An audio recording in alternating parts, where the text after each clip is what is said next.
Hello there everybody, welcome back to my channel. My name is Joesephyr and tomorrow I finally get to pick up my PS5. I know you guys in the States have had yours for a week, but we in Europe haven't yet and I'm really excited.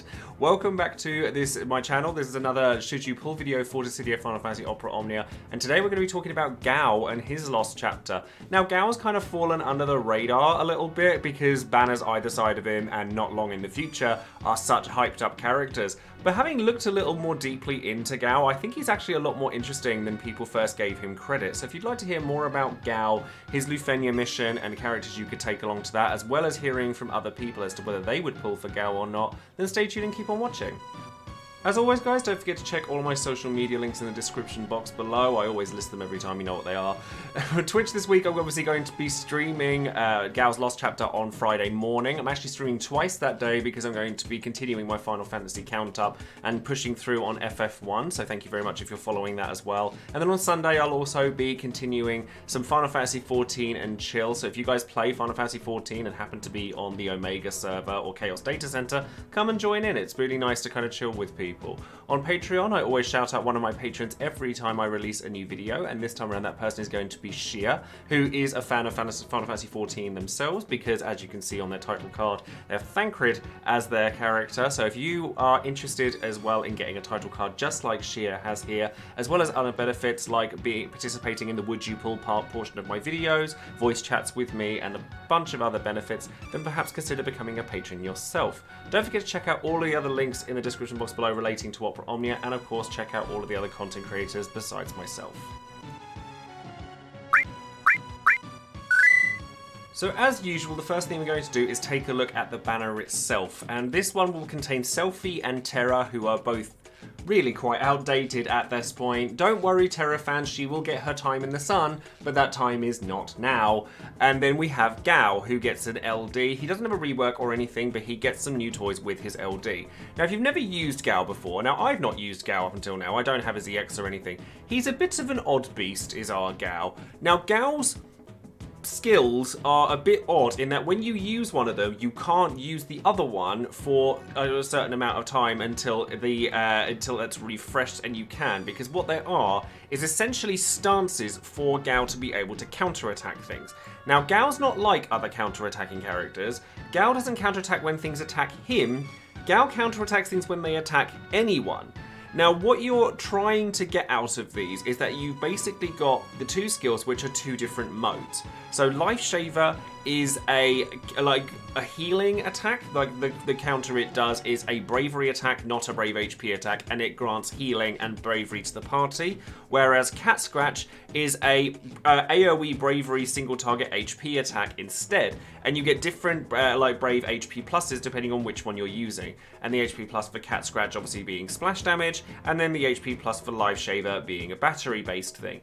Now, Gau's weirdness on this front actually did hold him back in a lot of ways, because the potencies on his counterattacks weren't all that strong, and they didn't like progress the game very much. There wasn't an awful lot that Gau had to do on his own turns, because you didn't really want to be using his skill uses up very much, because you didn't really get that many uses of them, and his HP plus and bravery pluses weren't that powerful. Like they were fine for the time, but they're definitely not strong enough now.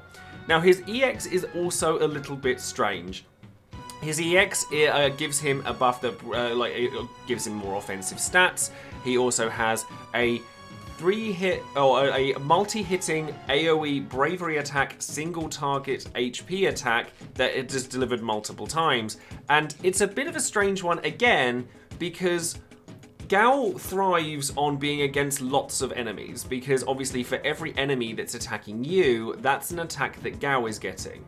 So his EX is a little bit counterintuitive in that he does lots of bravery damage, and he does bravery damage obviously AoE, so he's going to want more enemies to be there.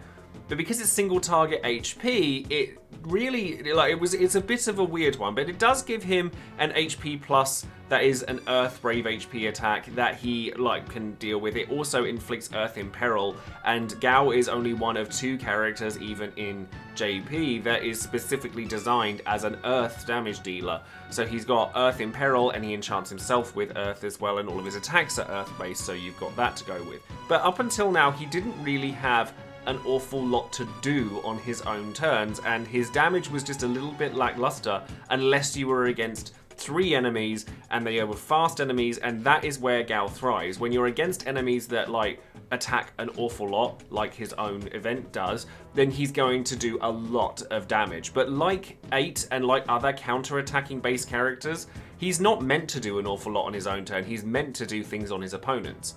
Now his LD changes things for him quite significantly, because it's an AoE Brave HP attack that does 100% AoE damage, HP damage, which is a good start. Like, that helps him great deal. It also inflicts Earth Resist down, like his EX does, which is great. His EX is also not the fastest charging thing in the world, considering that he wants to be using his Brave and HP attacks an awful lot. But it also basically combines the 2 best bits of his Life Shaver and Cat Scratch counters and makes a different one in Landslide. Now, it's a great attack on its own. It also gives him 6 turns of Awakened Instincts, which is the buff that he has that enables him to use the counter-attack Landslide as well. But it also raises your party's stats and grants an Earth Enchant effect. So now he's an Enchant / Imperiler for your whole party, and that's actually a very rare thing to have in Earth. It also is it's an Imperiling debuff as well, in that it lowers their max bravery and attack, and because you've lowered their Earth resistance as well, it opens them up quite nicely. Now the counter attack itself is actually very powerful. Like, it's a AoE Brave HP attack that goes up to 3. It does Brave HP attack on Earth resistance down and everything, and then after that it does a AoE Bravery attack. So basically the idea of this is that you're meant to you take this against multiple enemies that attack you, you counter them, deal the HP damage, and then regain the bravery for the next enemy that attacks you, so you're hitting them that much harder. And it also does AoE HP damage, so this is very, very heavily influenced on how many enemies you're fighting. You are not going to want to take Gao to anything that's single target. A single target boss is not Gao's forte. However, it also batteries and heals the party as well, so you've got that kind of the best of both worlds when it comes to his other skills. And he also gets a Brave HP attack plus for Landslide as well, so that you're also getting a 3-hit AoE Brave HP attack that is 20% HP damage and batteries the party. The only issue I really have with Gao is that Awakened Instincts, the thing that enables all of these amazing counters and great HP plus and all of that, it only lasts for 6 turns, so it doesn't last as long as one would like. But you do get 4 uses of the LD as well, and Gao is intended to be used during your opponent's turns. So as long as you time Awakened Instincts, or time Landslide and get Awakened Instincts at the right times, Gao can actually protect you and churn out a lot of damage all at once. But I don't think Gao is going to be for everybody. I think he's quite slept on. I think that he's a character that people have kind of glossed over a lot because of characters like Gladio, Lightning, etc. They are characters that aren't going to get they're going to get much more of a look in than Gao is. But I do think that Gao would actually surprise quite a lot of people. Like I said, Earth Imperil and Enchant is extremely rare. The only other character that gets this, at least for the foreseeable future, is Guy. And Guy is a character that you may or may not want to pull for, and I think that having access to one Earth Imperiler is going to be helpful in the long run, because I think that having access to the entire spectrum of elemental Imperial Enchanters is always going to be useful. In terms of looking at the other bits to do with Gao, like with artifacts, C50 in Attack 108, you want him dealing as much damage as physically possible. Beast's Teachings is a generic kind of buff that gives him his offensive stats, but you're going to want to capitalize on that as much as physically possible so that you're able to keep on top of your damage as best as you can. High Armor is the attack boosting one for the party. I never really like this particular armor. Certainly not at this point in time when there's other characters coming in the future that are going to want their high armor a lot more than he is. And it doesn't really help him a great deal. He's not going to be capping out on his turns very frequently, and on the turns that he's going to cap out during his opponents, he would be doing that with the attack plus 5% or not. So I would personally not go for Gao's high armor. The other thing I do want to point out is that Gao does have a little bit of longevity to go as well. He gets his LD boards when Onion Knight comes out, and that's probably estimated to be around late February, early March, so around March time.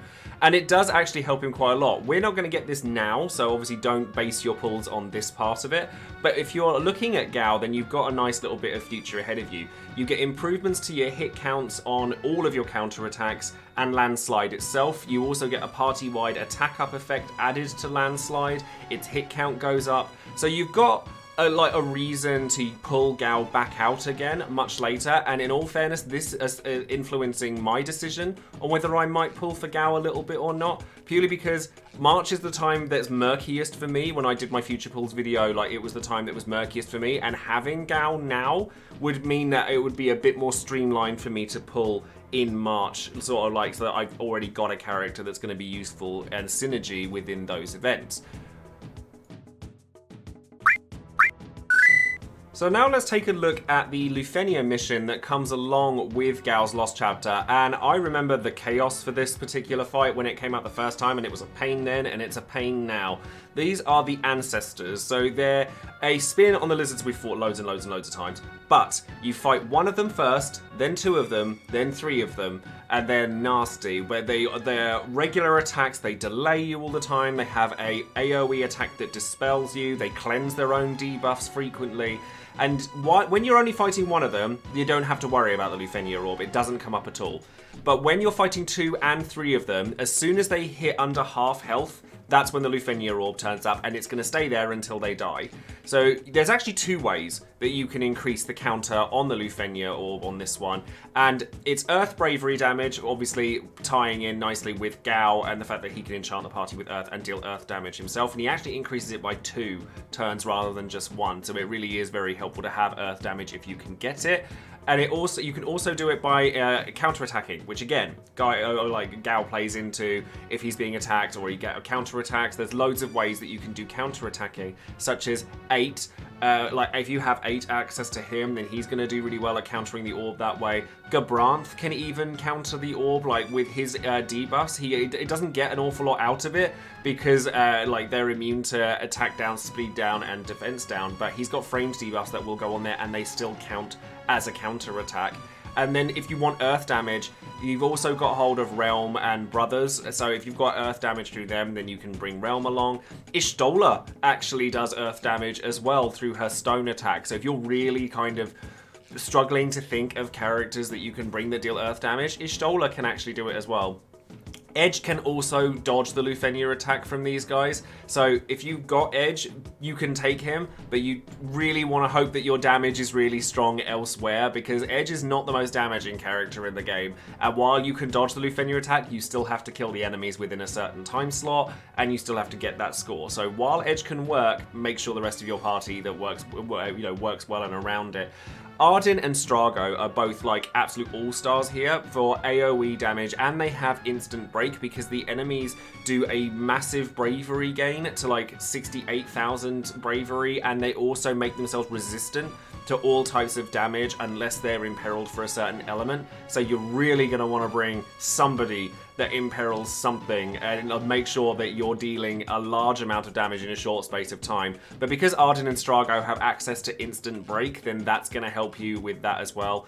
Honestly, this fight is pretty difficult if you don't have access to either Gao or Kuja, because while they're like the Earth is the requirement for the Lufenia Orb, Kuja is actually really, really strong here as well, because the enemies are weak to Holy as well as Earth to make it so that Kuja makes sense within the event, because he's still featured like amongst the banner. That you can deal a huge amount of damage just using Kuja, and you just have to deal as much damage as you physically can. You can actually out-damage your way through the Lufenia Orbs, certainly on Wave 2, by using either bursts or brothers. And like if your damage is high enough, like I've seen quite a few clears where they just don't even think about it and they just boss the enemies down until they fall dead.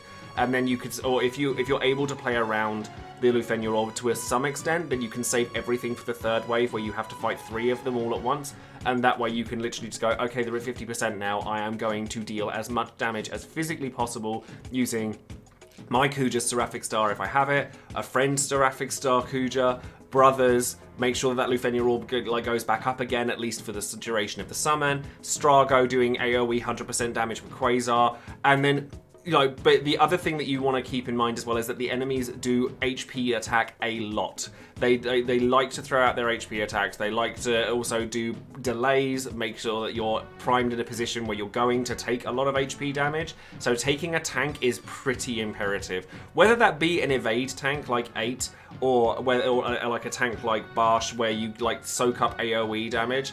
I'd only take 8 along and not rely on him entirely because a lot of their HP damage is AoE, but he's still a counter-attacker and he's still going to soak up some of the damage for you by being missed entirely. Edward can also work really well here, as is shown by the Tombury troops, like the infographic that I've got here for it, because of his ability to hide, his ability to put the enemies to sleep. He's going to help you a great deal as well. There's actually quite a few options here, but as long as you bring some sort of way of getting around the Lufenia, or whether it be just dealing ridiculous amounts of damage in a short space of time to kill them, or making sure you have access to earth or counter-attacks in some way, you should be fine. But I will warn you, the ancestors were a pain the first time around. They're probably going to be a pain again. So now we come to the big question of the banner. Should you pull on Gao? Now the first thing I will say is I wouldn't go pulling for Gao, or if you're looking for Kuja's Burst, Gao is not the character that you start using gems on to get it. Gladiolus is next week, and I'm going to spoil my video now. 90% of players, if not 99% of players, are going to be pulling for Gladio. So if you're waiting for a chance to get Kuja Burst, maybe you might want to wait for that. But with this particular character, I actually think that Gao is more interesting than people let on. I think that because he doesn't have the highest potencies and his EX is a bit wonky, it's still really strong. His EX will hit like a truck to a single target, but obviously when you're fighting multiple enemies, you have to be careful not to kill one too fast, because otherwise the other's in rage and then it gets really out of hand.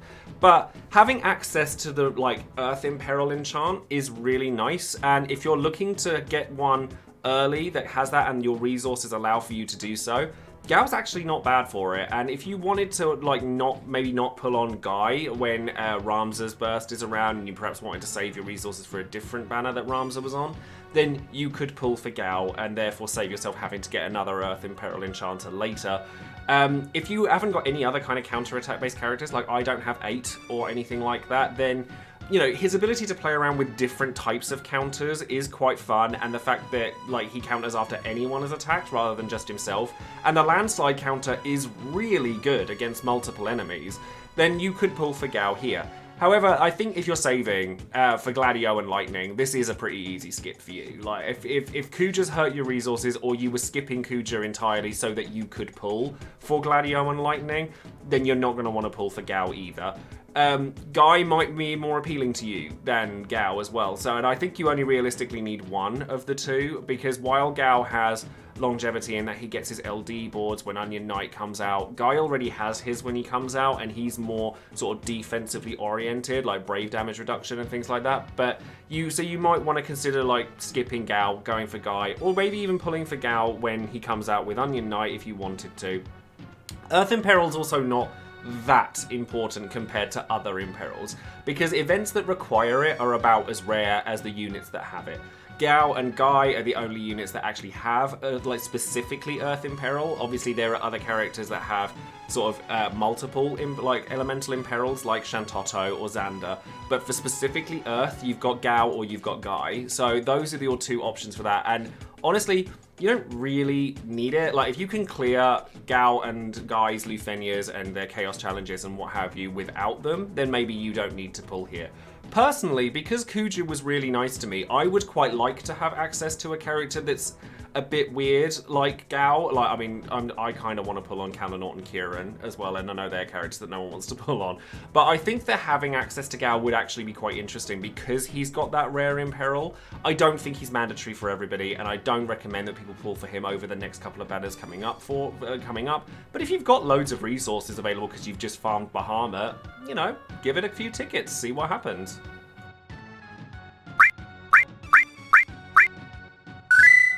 So now it's time for Would You Pull, the section of the video where you, the viewer, get a chance to let everyone else know whether you would or wouldn't pull on any particular banner and give your reasons why. Now, Gao is definitely on the leaning no side, according to all of my patrons. Now, 52% of the people that I've asked have said no, they're not touching this banner at all, and I can give you a pretty good reason why people won't be touching this banner, and it's not this banner, it's the one after it. 45% of people said yes, they were going to use tickets on this banner, and 3% of people said yes, they were going to use gems on this banner. Now, to open up, I think we'll say Gemakai here says hard no. Between all the good characters coming out, something has to give, and Gao just happens to be the character I care for the least. I'm sure he's strong, but he's just not worth it between Gladiolus and Lightning and other strong favourites coming down the line. And also Kuja's LD drained me a little bit, so. Well, this is true. Like, I think that people are going to be spending their resources on Gladio and Lightning, and that's a heck of a 1-2 punch, especially considering that Gladio is a brand new character, which means you're going to want his 15, his 35, his EX, his LD, and then with Lightning, a lot of people are going to want her burst as well as her LD, so there's going to be a lot of resources spent there. And absolutely correct, something's got to give. Like, if you've just pulled for Kuja and he hurt you and you want to pull for Gladio, you're going to need some banners in which to save on, so perhaps you might not want to consider pulling for Gao after all. Aurelius says Gao is one of my favourites and Kuja's banner was nice to me. I just need his LD to have him fully built, so hoping to get Gao's LD with tickets could be a low investment for a great character. I also think this is valid. I think that Gao is actually a really interesting character. I think that he's got a lot going for him. I think he's very unique, and I think that he sits well in a lot of teams that perhaps you wouldn't expect him to. So, as I said earlier, I originally wasn't planning on pulling on Gao at all, but because Kuja was nice to me as well, I'm actually considering putting some tickets into Gao, partially because I still want Kuja's burst in any reason that I can find to try and get that I'm going to take. Patch says, I'll be throwing some tickets at Gao since I have the rest of his kit already. If tickets don't get me the LD, I'm fine passing on it. Gotta save those gems for Gladio and other big banners. So again, the problem that Gao has here is timing. Like, with Gladio and Lightning just around the corner, so many people are just going to skip out on Gao. Lemon Grabs Chill, however, says, you bet I'm pulling. Gao's party Earth Enchant is huge, and being able to heal while also doing off-turn damage is massive. He lasts for ages, and Earth actually isn't absorbed all that often. Lots of people are going to skip him, but he's hugely slept on. Given that the other party enchant option is Guy, who isn't all that great, and who will come with either Auron or Sync LD for his Lost Chapter, either of which I'd love to get, I'll stick with the Devil I Know, because I know Gao is really, really good. So, some JP players, including Lemon's Grab here, Lemon Grabs here, I think, like, lots of people skipped over Gao, or pulled for Gao because they didn't have the foresight to know that Gladio was necessarily coming and how strong he was going to be.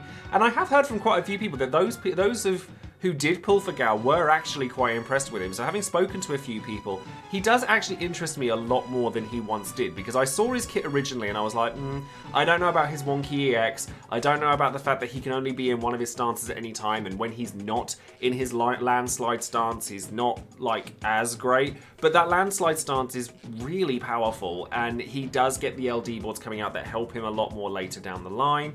It's more, for me at least, it's more a case of filling gaps in the content I want to clear that are making me think, oh, maybe I could pull for Gao after all with a few tickets.